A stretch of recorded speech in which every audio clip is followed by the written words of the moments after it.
Di balik layar internet yang kita akses setiap hari, ternyata terjadi perang sunyi.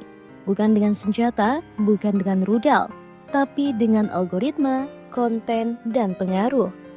Dalam waktu singkat, Google menghapus hampir 11.000 akun YouTube yang dituduh terlibat dalam kampanye propaganda global.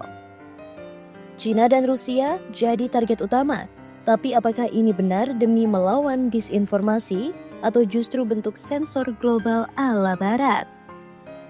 Pada kuartal kedua 2025, Google melalui divisi khususnya, Threat Analysis Group atau TAG, melakukan aksi besar-besaran. 7.700 channel YouTube yang berkaitan dengan China dan lebih dari 2.000 channel yang terhubung ke Rusia langsung dibabat habis. Konten-konten itu kebanyakan berbahasa Mandarin dan Inggris. Isinya memuji Presiden Xi Jinping, mendukung kebijakan luar negeri Beijing, mengkritik Amerika Serikat dan sekutunya. Sementara dari Rusia, kampanye digital itu justru menyorot konflik Ukraina, mengkritik NATO dan Amerika Serikat, dan mendukung langkah-langkah Vladimir Putin. Google tidak hanya menarget konten dari dua negara adidaya tersebut.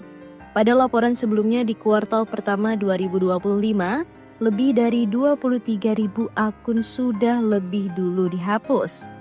Di luar China dan Rusia, ternyata negara-negara seperti Azerbaijan, Iran, Turki, Israel, Romania, dan Ghana juga turut termasuk daftar hitam. Kenapa? Karena dinilai menargetkan rival politik lewat kampanye digital yang tersembunyi di balik video, iklan, bahkan blog. Ini bukan hanya soal konten, ini tentang operasi pengaruh yang terkoordinasi dan berskala global. China dan Rusia memang sudah lama dituduh menggunakan media sosial untuk menyebarkan propaganda. Gunakan akun-akun palsu atau bot, buat jaringan channel dengan narasi seragam. Gunakan platform barat seperti YouTube, Facebook, dan Instagram. Yang menarik, konten-konten ini sering menyamar sebagai media independen, channel opini, bahkan vlog pribadi. Tapi jika diperiksa lebih dalam, mereka membawa pesan politik tertentu yang tersamar namun sistematis. Google tentu tak sendiri. Pekan lalu, Meta, induk Facebook dan Instagram, juga menghapus 10 juta profil yang menjiplak penyedia konten besar. Alasannya, spam, disinformasi, dan manipulasi persepsi publik. Di sisi lain, YouTube sudah memblokir channel RT, media milik pemerintah Rusia, sejak Maret 2022, tepat setelah invasi ke Ukraina. Pemerintah Amerika Serikat dan sekutunya menyebut ini sebagai langkah penting untuk membendung perang informasi dari musuh geopolitik. Tapi benarkah sesederhana itu? Disinilah muncul dilema besar, apakah langkah Google dan Meta ini benar-benar untuk melawan disinformasi atau justru bentuk sensor global dengan dalih keamanan informasi? Banyak pihak mempertanyakan kenapa hanya akun yang mendukung China dan Rusia yang disasar. Bagaimana dengan propaganda dari Barat sendiri? Apakah Big Tech kini menjadi senjata baru dalam perang geopolitik?